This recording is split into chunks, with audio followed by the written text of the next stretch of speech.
सभी हाथ जोड़ेंगे, मंगलाचरण करेंगे।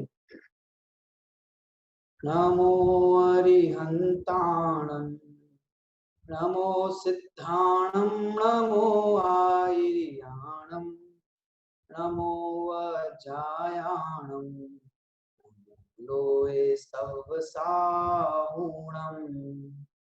मोक्षमार्गस्य नेतारं हेतारं कर्मभूभृतां ज्ञातारं विश्वतत्त्वानां वन्दे तत्गुणलब्धये। यह तत्वार्थ सूत्र नाम का ग्रंथ है। आचार्य उमा स्वामी द्वारा आज से लगभग 1900-2000 वर्ष पूर्व लिखा गया ये ग्रंथ, जिसमें मोक्ष मार्ग और मोक्ष की चर्चा की गई है। और वे मोक्ष मार्ग सम्यक दर्शन ज्ञान चरित्र की एकता है, और वह सम्यक दर्शन जीवादि सप्त तत्वों के श्रद्धांत से प्रकट होता है। तो वह जीव तत्व क्या है, उस जीव तत्व का क्या स्वरूप है, उसकी चर्चा इस ग्रंथ के दूसरे अध्याय के माध्यम से विगत कई दिनों से की जा रही है। उसमें हम जीव के 5 असाधारण भावों के बारे में जान रहे हैं। इसमें हमने शायिक, औपशमिक और शायोपशमिक और औदैहिक भावों के विषय में चर्चा की है। आज हम शेष औदैहिक भाव और पारिणामिक भाव के विषय में चर्चा करेंगे। तो आइए हम चलते हैं सूत्र क्रमांक 6 की तरफ।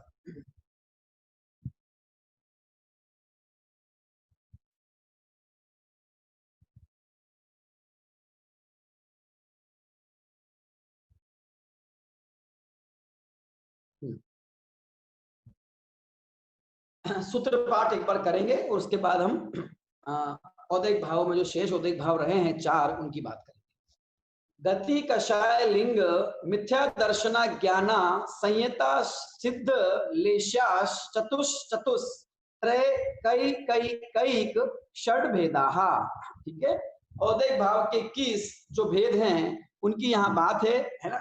4 प्रकार की गति, 4 तरह की कषाय, 3 वेद, 6 लेशाएं, एक मिथ्या दर्शन, एक अज्ञान, एक असंयम और एक असिद्धत्व। ये 21 औदैहिक भाव हैं, जिसमें से 4 गति, 4 कषाय, 3 वेद और 6 लेशाओं की चर्चा हम कर चुके हैं।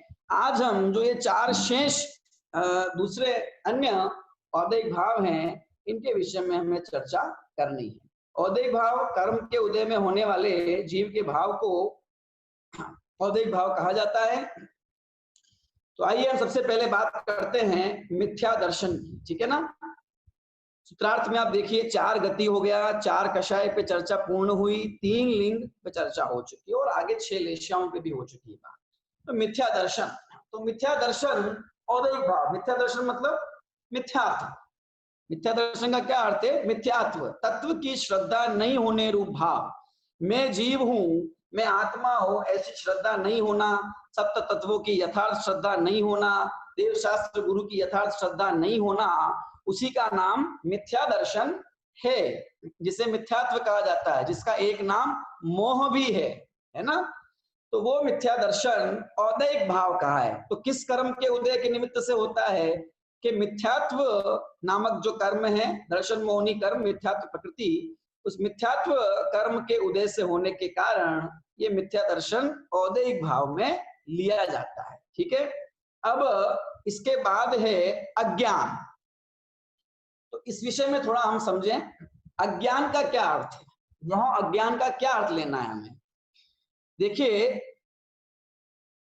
ज्ञान का अर्थ है ज्ञान होना, और अज्ञान मतलब ज्ञान नहीं होना। अज्ञान, ज्ञान नहीं होना, इसी का नाम अज्ञान है, और इसे आचार्य ने औदैहिक भाव कहा है। तो आपके मन में सहज प्रश्न खड़ा हो सकता है कि ऐसा कैसे हो सकता है कि जीव को कभी भी ज्ञान नहीं हो। ऐसी अवस्था तो कभी आती ही नहीं, भले थोड़ा ही सही अथवा पूर्ण ही, लेकिन उसको ज्ञान तो होता ही है। फिर ये अज्ञान कैसे कहा है, इसका क्या अर्थ हुआ? देखिए, यहाँ अज्ञान का अर्थ ज्ञान नहीं है इस रूप में लेना है, पर कैसे लेना है वो हम समझें कि देखो ये अज्ञान नाम का औदैहिक भाव अरहंत और सिद्धों के तो होता ही नहीं। जिनको केवल ज्ञान की प्राप्ति हो गई तो उनके लिए कुछ भी अज्ञान नहीं है, ऐसा कुछ भी नहीं है कि जो उनका जिनका उन्हें ज्ञान नहीं हो रहा है, जो उनके ज्ञान का विषय नहीं है, इसलिए अज्ञान की वहां पर तो कोई चर्चा है ही नहीं। लेकिन जो छद्मस्थ हैं, छद्म मतलब आवरण, यानी कि जिनके ज्ञानावरण कर्म का अस्तित्व है, उनके बारे में अज्ञान औदैहिक भाव की चर्चा की गई है।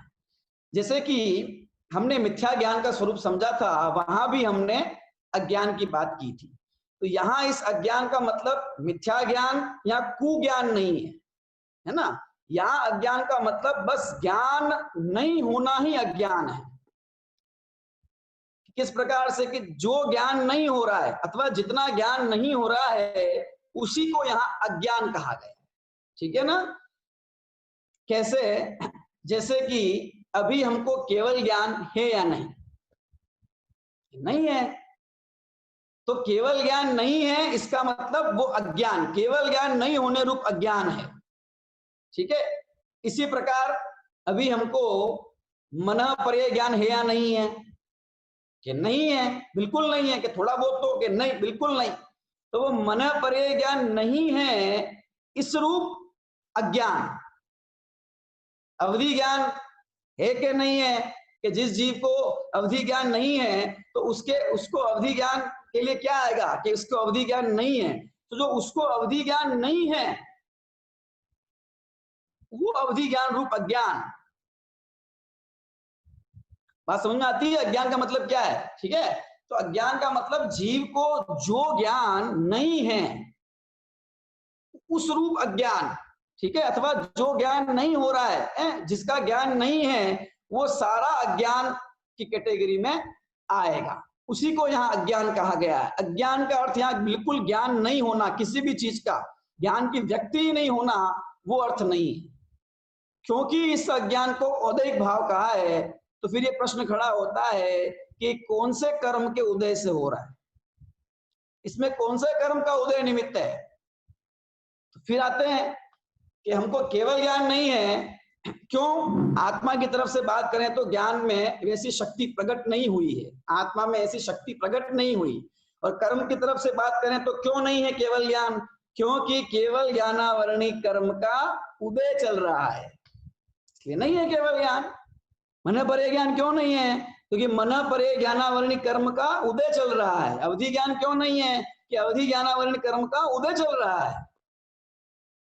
उदय है ज्ञानावरण, केवल ज्ञानावरण, मन परे ज्ञानावरण, अवधि ज्ञानावरण, इसलिए औदैहिक भाव हो गया ज्ञान। इसी प्रकार से मति ज्ञान और श्रुत ज्ञान में भी जिस समय मति ज्ञान है उस समय श्रुत ज्ञान नहीं है, और जिस समय श्रुत ज्ञान है उस समय मति ज्ञान नहीं हो रहा है। एक समय में है ना, उपयोग रूप में एक ही ज्ञान होता है। तो मति ज्ञान के समय शुद्ध ज्ञान रूप ज्ञान, शुद्ध ज्ञान के समय मति ज्ञान रूप ज्ञान। हाँ, एकेंद्रीय जीव है, एकेंद्रीय जीव है ना, एकेंद्रीय जीव के स्पर्शन इंद्रिय है, ठीक है ना। तो अभी उसको जो मति ज्ञान है, उसको मति शुद्ध दोनों होते हैं, मति ज्ञान ले लेते हैं। अभी उसको जो मति ज्ञान है वो किस संबंधी मति ज्ञान, यानी कि उसको स्पर्श संबंधी मति ज्ञान ही होगा, क्योंकि उसके स्पर्शन इंद्रिय है, उसकी व्यक्ति इतनी है ज्ञान की कि उसको स्पर्शन इंद्रिय जनित जो मति ज्ञान है उतना ही होगा। लेकिन स्पर्श का ज्ञान कर सकता है, लेकिन वो गंध का ज्ञान नहीं कर सकता, रस का ज्ञान नहीं कर सकता, वर्ण का ज्ञान नहीं कर सकता, और शब्द का भी ज्ञान नहीं कर सकता। क्यों? क्योंकि उसके तत्संबंधित मति ज्ञानावरण कर्म का उदय है, और जितना जान रहा है उतना शब्द, बस। तो जितना जान रहे हैं वो क्षयोक्षम ज्ञान, और जितना जानने में नहीं आ रहा है, जो ज्ञान प्रकट नहीं है, वो अज्ञान की कैटेगरी में आएगा। और क्योंकि उसका निमित्त कर्म भी है, उसके कर्म का उदय भी चल रहा है निमित्त भूत, इसलिए वह औदैहिक भाव कहा गया है। तो फिर एक प्रश्न खड़ा होता है कि भाई इसका मतलब ज्ञान तो हो रहा है और इस जीव के साथ में एक भाव और हो रहा है, वो है अज्ञान। एक तो ज्ञान हो रहा है और एक दूसरा अज्ञान हो रहा है, ये दो हो रहे हैं। ज्ञान ज्ञान ज्ञान गुण की दो पर्याय हो रही है एक साथ। क्या कुछ ऐसा है? एक गुण की एक समय में दो पर्याय हो सकती है? नहीं, एक ही होगी। तो फिर ये अज्ञान क्या है? क्योंकि होता क्या है, जीव जानता है ना, नहीं जानता ऐसा थोड़ी होता है किसी भी समय, वो तो जानता है हर समय। तो फिर अज्ञान क्या है कि देखिए क्षयोपशमिक ज्ञान के अंदर जितना उसको ज्ञान हो रहा है उसको तो ज्ञान कहा है, और जो और जितने जितने प्रकार का ज्ञान उसको वर्तमान में प्रकट नहीं है उस सबको अज्ञान कहा है।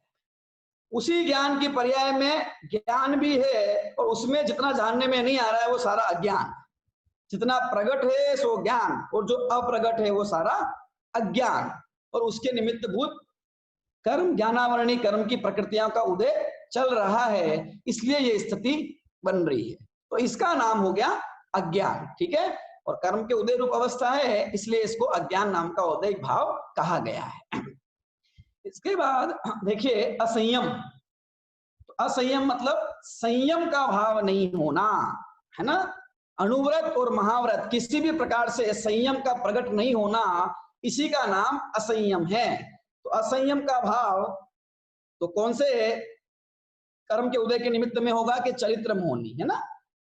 चरित्र मोहनी कर्म के उदय के निमित्त से होने वाला जो जीव का भाव है उसी का नाम असंयम है, क्योंकि उसे जरा भी चरित्र प्रकट, जरा भी संयम की प्रकटता नहीं है, इसलिए वो भाव असंयम है और वह चरित्र मोहनी कर्म के उदय में होता है। ये भी उदय भाव हो गया चरित्र मोहनी कर्म। और एक है असिद्ध भाव, समझना।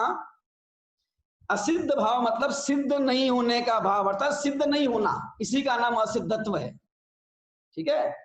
तो जिसके 8 कर्म में से कोई भी कर्म का उदय चल रहा है, एक भी कर्म है, तो वह सब असिद्ध ही हैं। तो ये असिद्धत्व 8 ही कर्म के उदय में होने वाली जीव की अवस्था, उसी का नाम असिद्धत्व है। असिद्ध, सिद्ध नहीं होना, उसी का नाम असिद्धत्व है। तो एक इंद्री से लेकर अरहंत भगवान तक सारे सबके ये असिद्धत्व नाम का औदैहिक भाव पाया जाता है, ठीक है। अब असिद्धत्व है तो कोई बुरा है, मतलब कोई अनंत भगवान के सुख में कोई फर्क पड़ जाता है ऐसा नहीं है। बस वहां तो ये बात है कि उनके अभी चार अगातिया का नाश नहीं हुआ है, इस रूप में उनके वे सिद्ध नहीं हुए हैं, इसलिए असिद्धत्व भाव, ये इस असिद्धत्व भाव का मतलब है। और औदैहिक भाव है तो हमें कोई कर्म का उदय भी इसमें देखना होगा, तो 8 ही कर्म के उदय के रूप में यह सिद्धत्व भाव होता है, ठीक है ना। तो 1 से लेकर 10 गुण स्थानवर्ती जो जीव हैं उनके 8 ही कर्म का उदय है ना। ले हम फिर औपशमिक की अपेक्षा 11वें में तो उपशम हो गया, ठीक है। 12वें और जो 11वां 12वां गुण स्थान है वहां उपशम और क्षय की अपेक्षा लें तो मोहनी चला गया है, तो वहां केवल 7 कर्म के उदय की अपेक्षा। और 13वें 14वें गुण स्थान में जो अनंत भगवान है उनके 4 अगात्या कर्मों का उदय है, तो उस उदय की अपेक्षा ये असिद्धत्व भाव सिद्ध होता है। और सिद्ध भावों, सिद्ध भगवंतों में उदय भाव होता ही नहीं कोई किसी प्रकार का, क्योंकि वहां किसी प्रकार के कर्म का उदय भी नहीं है, ठीक है ना। तो इस प्रकार ये 4 प्रकार के औदैहिक भाव, मिथ्या दर्शन, मिथ्यात्व के उदय में होने वाला अज्ञान, ज्ञानावरणी कर्म के उदय में होने वाला असंयम, चरित्र मोहनी कर्म के उदय में होने वाला परिणाम, और सिद्धत्व 8 ही कर्मों के उदय में होने वाला जो परिणाम विशेष है, अवस्था विशेष है, सिद्ध नहीं हुए हैं, ये जो बात है इसी का नाम है असिद्धत्व भाव। इस प्रकार से ये 21 प्रकार के औदैहिक भावों की चर्चा होती है। क्योंकि कर्म के उदय से होने वाला परिणाम औदैहिक भाव है, तो 8 ही कर्म के उदय से ये औदैहिक भाव होते हैं, ये बात हमें समझ में आती है। तथापि यहाँ 21 भेद ही किए, तो ये क्यों है कि देखिए मुख्य रूप से ये 21 भेद किए हैं। अगर इसी में हम देखें तो गौण रूप से वे 8 ही कर्म के उदय के भाव आ जाते हैं। जैसे 4 गातियां और 4 अगातिया कर्म है, तो सबसे पहले हम देखते हैं गति। तो गति नाम कर्म, ठीक है, गति नाम कर्म, तो ये नाम कर्म है। गति नाम कर्म है तो ये एक अगातिया कर्म है। तो अगातिया कर्म जो चारों हैं उनके उपलक्षण के रूप में इसको यहाँ पे रखा गया है। ठीक है, तो गति नाम कर्म, गति लिखा है तो यहाँ गति, आयु, नाम कर्म, आयु कर्म और वेदनी और गोत्र, ये सब ग्रहण कर लेना चाहिए। आचार्य अकलंक देव इस प्रकार से सिद्धि करते हैं आठों कर्मों की, है ना। तो चारों का ग्रहण हो गया, तो गातिया अगातिया कर्म चारों हो गए। ठीक है, दूसरा है कषाय। तो कषाय क्यों होती है जीव को? चरित्र मोहनी कर्म। ठीक है, चरित्र मोहनी कर्म का उदय हो गया। लिंग, लिंग मतलब वेद, तो वेद मतलब नौ कषाय है ना, स्त्री वेद, पुरुष वेद, नपुंसक वेद, वेद ये हो गई, ये नौ कषाय के अंतर्गत आते हैं चरित्र मोहनी के 25 भेदों में। ठीक है, 4 कषाय, 16 तो वो हो गए अनंतर मंदी आदि, और ये 9 कषाय में। तो 9 कषाय के अंदर 3 दे दिए, तो इन तीनों से बाकी का भी ग्रहण कर लेना चाहिए। तो चरित्र कषाय और लिंग, इसके अंदर 16 कषाय और 9 कषाय, पूरा चरित्र मोहनी कर्म आ गया। ठीक है, मिथ्या दर्शन, इस मिथ्या दर्शन से मिथ्यात्व को ग्रहण कर लेना चाहिए, दर्शन मोहनी कर्म। तो कषाय, लिंग और मिथ्या दर्शन, इसमें पूरा मोहनी कर्म आ गया। ठीक है, अब अज्ञान, अज्ञान तो ज्ञानावरणी कर्म का उदय आ गया इसमें। ठीक है, असंयम, असंयम तो वही चरित्र मोहनी कर्म। ठीक है, असिद्धत्व, तो असिद्धत्व के अंदर 8वें कर्म का उदय आ गया, है ना, जिनके जो कर्म है उस हिसाब से। और लेश्या, तो लेश्या हमने कल समझा ही था, है ना, कि कषायों की तारतम्यता और कषाय से अनुरंजित योग प्रवृत्ति, तो वो उसका समावेश जो है ये इसमें कषाय के अंतर्गत हो जाता है। ठीक है ना, तो अब ज्ञानावरणी कर्म हो गया, मोहनी कर्म हो गया, चारों अगातिया हो गए, 2 बच गए अभी भी, दर्शनावरणी और अंतराय कर्म। ठीक है, तो अंतराय कर्म, क्योंकि अंतराय कर्म इनमें अंतर्निहित है, अंतराय कर्म मतलब शक्ति की व्यक्ति नहीं होना। ठीक है ना, तो जो जो जिस कर्म का उदय चल रहा है तत्तजन्य जो जीव को भाव होंगे उस प्रकार की शक्ति का अभी अनुदय है, सो उससे हम अंतराय कर्म का उदय ग्रहण कर सकते हैं। एक बचता है दर्शनावरणी, दर्शनावरणी का ग्रहण आचार्य अकलंक देव इस मिथ्या दर्शन में ही करते हैं। वे कहते हैं वैसे तो दर्शन मोहनी कर्म का उदय शयोपम, इसी का नाम मिथ्या दर्शन है, तथापि यहाँ जो दर्शन शब्द दिया हुआ है, अदर्शन दिया हुआ है, इससे हम वो दर्शनावरणी कर्म के उदय में होने वाला जो अदर्शन है उसे ग्रहण कर सकते हैं। इस प्रकार से गौण रूप से विवक्षा भेद से इन 21 प्रकार के औदैहिक भावों के अंदर 8 ही प्रकार के कर्मों के उदय का समावेश कर दिया गया है। ठीक है, इस प्रकार ये हमने औदैहिक भावों की चर्चा की है। ये औदैहिक भाव जीव के विभाव भाव है, विकारी भाव है, और इनमें भी मुख्य रूप से तो वह मिथ्यात्व और राग द्वेष यही दुख देने वाले हैं। ठीक है, शेष तो ठीक है, उसमें कोई आपत्ति नहीं है, लेकिन दुख देने वाले जो है वो कौन है? मूल तो वह मिथ्यात्व और ये राग द्वेष, इस मोहनी कर्म के कारण ये जीव दुख पाता है, और वे जो मिथ्या दर्शन और राग द्वेष की प्रवृत्ति है वह इस जीव को कष्टकारी कहलाती है। ठीक है, तो उसका अभाव होने पर शेष सबका भी अभाव होता जाता है, अंत में ये जीव अनंत और सिद्ध दशा को प्राप्त करता है। ठीक है, अब हम बात करेंगे अंतिम जो शेष रहा है पारिणामिक भाव। ठीक है, 5वां भाव पारिणामिक भाव है, उस पारिणामिक भाव की चर्चा हमें करनी है। आइए सूत्र क्रमांक 7 की तरफ हम चलते हैं। यहाँ पे पारिणामिक भाव की चर्चा की गई, सूत्र पाठ करेंगे।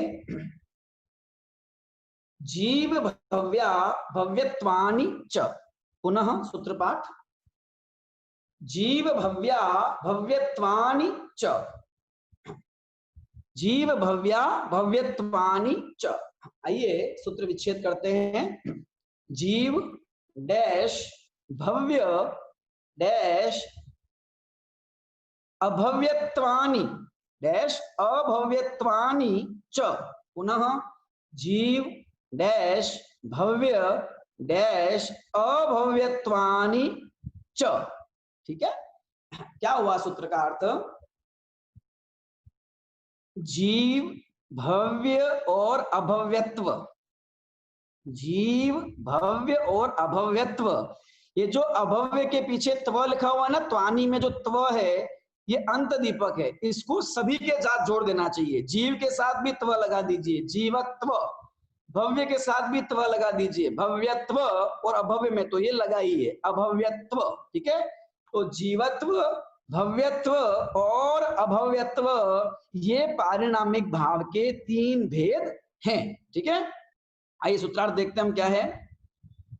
पारिणामिक भाव के 3 भेद हैं, जीवत्व, भव्यत्व और अभव्यत्व।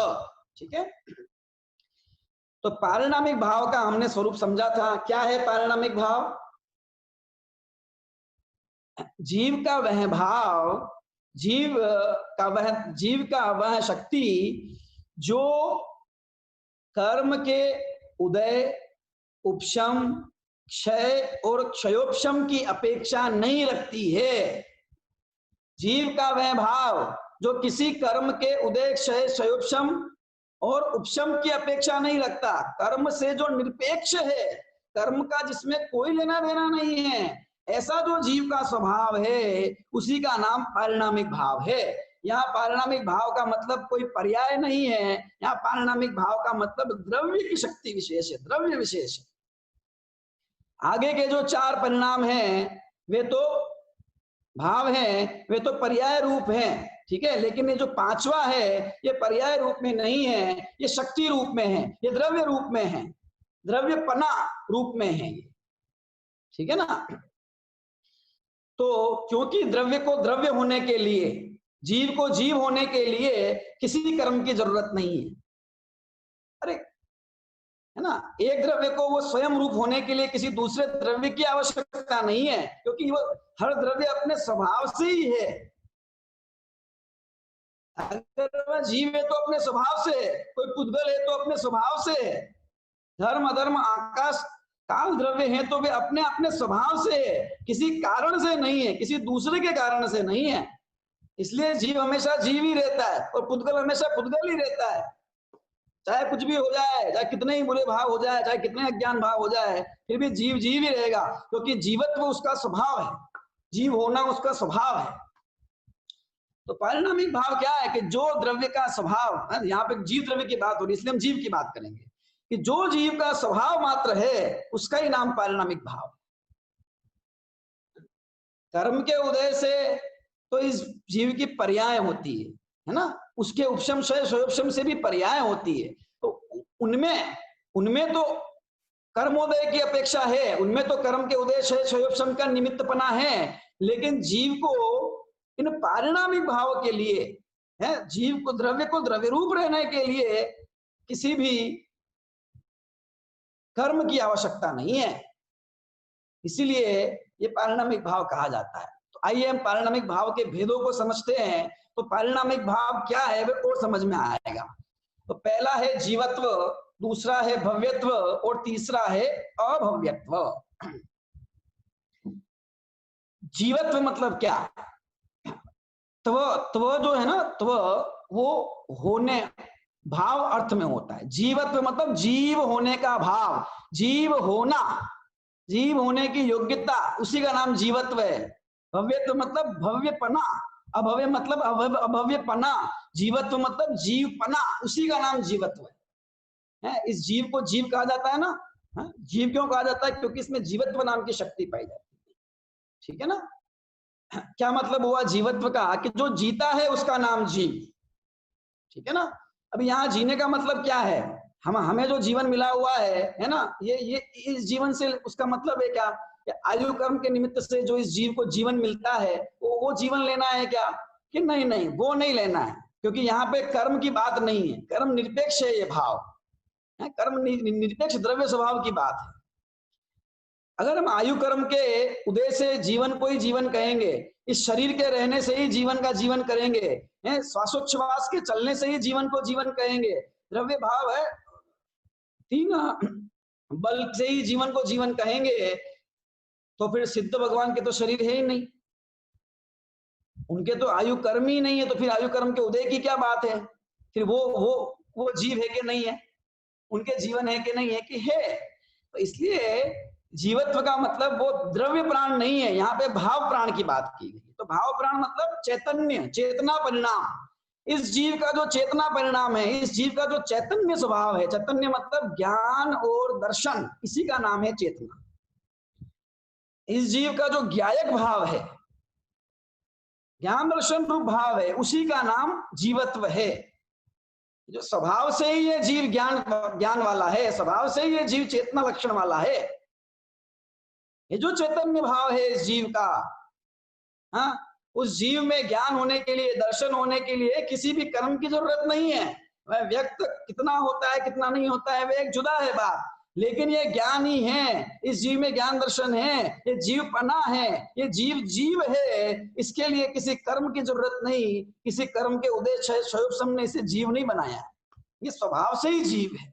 इसी का नाम है जीवत्व, चैतन्य, गायक भाव, उत्पाद और व्यय से जो निरपेक्ष है, ऐसा ध्रुव स्वभाव, उसी का नाम जीवत्व है, उसी का नाम जीवत्व पारिणामिक भाव है, जिसमें किसी कर्म की कोई आवश्यकता नहीं है, कर्म का कोई निमित्तपना नहीं है, बल्कि कर्मोपाधि से जो निरपेक्ष है। 5 प्रकार के ज्ञान, मति ज्ञान, शुद्ध ज्ञान, अवधि ज्ञान, मन परे ज्ञान, केवल ज्ञान, अरे ये तो उस ज्ञान की अभिव्यक्तियां हैं। लेकिन अगर इनमें हम मति, शुद्ध, अवधि, मन परे, केवल निकाल दे तो क्या बचता है कि ज्ञान ज्ञान ज्ञान ज्ञान, वो जो ज्ञान सामान्य है, उसका नाम है जीवत्व। और वो, उसके लिए किसी कर्म की जरूरत नहीं है। मैं ज्ञान स्वभावी ही हूं, मैं ज्ञानानंद स्वभावी हूं, मैं ज्ञानानंद स्वभावी हूं, ये कथन जीवत्व भाव की अपेक्षा। तो वो जो ध्रुव स्वभाव है, जो कभी बदलता नहीं, सदा स्थायी बना रहता है, जिसकी दृष्टि की बात की जाती है, जिसके दर्शन का नाम सम्यक दर्शन कहा जाता है, जिसके ज्ञान का नाम सम्यक ज्ञान, और जिसमें रमणता का नाम है सम्यक चरित्र है, उसी का नाम है पारिणामिक भाव, जीवत्व पारिणामिक भाव। क्योंकि बाकी सारी तो पर्याय हैं और ये शुद्ध द्रव्य रूप है। सभी प्रकार के जो असाधारण भाव हमने देखे, उन सभी प्रकार के असाधारण भावों में से जो श्रद्धा का श्रद्धेय है, जो धर्म का मूल है, वो ये जीवत्व है। पारिणामिक भाव, जिसे हम पारिणामिक भाव कहते हैं। पारिणामिक भाव में ये भी आएंगे, लेकिन इनकी श्रद्धा की बात नहीं है, दूसरों की बात जीवत्व, क्योंकि वे है मेन, जिसे दृष्टि का विषय कहा जाता है। हाँ, योगियों के ध्यान का, ज्ञानियों के ज्ञान का, और श्रद्धानियों के श्रद्धान का जो विषय, सम्यक दर्शन ज्ञान चरित्र का जो कारण है, वो कारण परमात्मा है, वो ये है। सारा जिनागम जिसके ध्यान, ज्ञान और श्रद्धान की चर्चा करता है, वे हमारा द्रव्य स्वभाव, हमारा चैतन्य स्वभाव, हमारा गायक स्वभाव, गायक सामान्य, उसी का नाम जीवत्व है। इसी को विषय बनाना है, सारे जिनागम का सार यही। भव्यत्व क्या होता है? भव्यत्व का मतलब भव्य, भव्य मतलब क्या होता है? होने योग्य, उसका नाम है भव्य। और अभव्य, जिसमें होने की योग्यता न हो सो अभव्य। जो होने योग्य हो वो भव्य, और जो होने योग्य नहीं हो वो अभव्य। क्या मतलब हुआ? भव्यत्व मतलब होने की योग्यता, और अभव्यत्व मतलब नहीं होने की योग्यता। तो क्या होने की योग्यता और क्या नहीं होने की योग्यता? कि जिस जीव में सिद्ध होने की योग्यता हो, धर्म प्रकट करने की योग्यता हो, सम्यक दर्शनादि प्रकट करने की योग्यता हो, उसे तो भव्य कहते हैं। और जिसमें सिद्ध होने की योग्यता नहीं है, जिसमें धर्म प्रकट करने की योग्यता नहीं है, जिसमें मोक्ष मार्ग और मोक्ष प्रकट करने की योग्यता ही नहीं है, उसका नाम है अभव्य।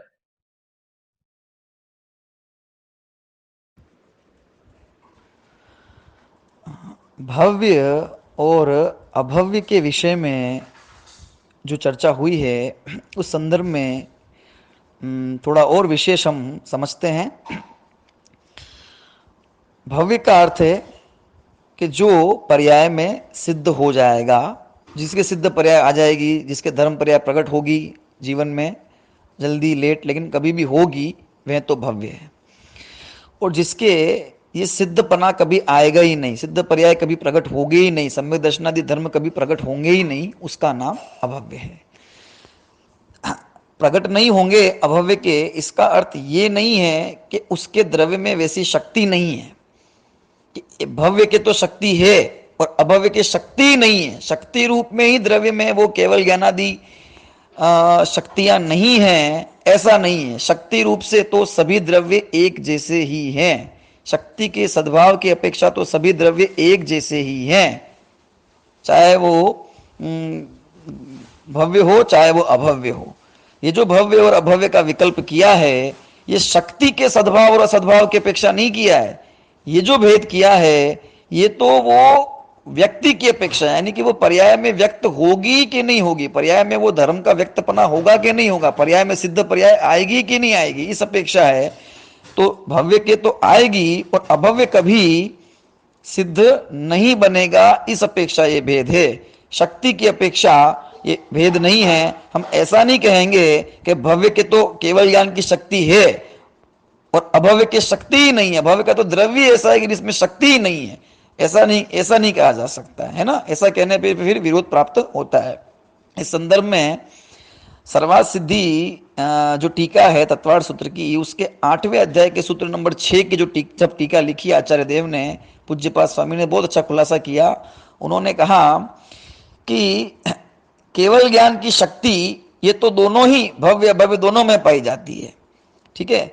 तो फिर प्रश्न खड़ा किया कि अगर ये दोनों में ही केवल ज्ञान की शक्ति है तो फिर ये भव्य और अभव्य का भेद कैसे बनता है। तो उसमें कहा कि ये जो भेद खड़ा किया, ये शक्ति के सद्भाव और असद्भाव की अपेक्षा नहीं किया है, ये उसकी व्यक्ति के सद्भाव और असद्भाव की अपेक्षा किया है। व्यक्ति मतलब उसका प्रकट हो जाना, कि जिसके ये प्रकट होगी वह तो भव्य, और जिसके पर्याय में प्रकट नहीं होगी उसका नाम अभव्य है। तो इस प्रकार हम ये समझ सकते हैं कि भव्य और अभव्य इन दोनों शक्ति रूप से तो समान ही हैं, लेकिन भव्य के शक्ति प्रकट होगी पर्याय में कभी ना कभी, और अभव्य के कभी होगी नहीं, इतना अंतर जानना चाहिए।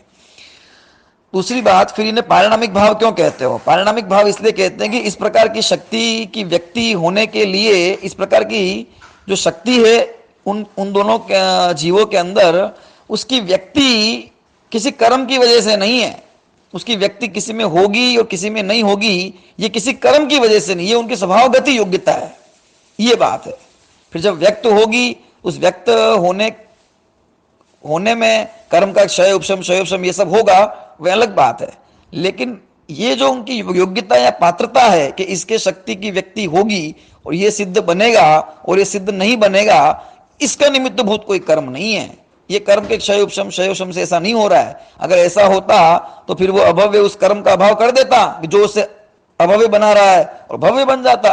और भव्य के भी इस प्रकार का भाव होने पर, बहुत अधिक अज्ञान आदि होने पर वो भव्य भी अभव्य हो जाता। सो भव्य कभी अभव्य नहीं होता और अभव्य कभी भव्य नहीं होता, ऐसा आगम का वचन है।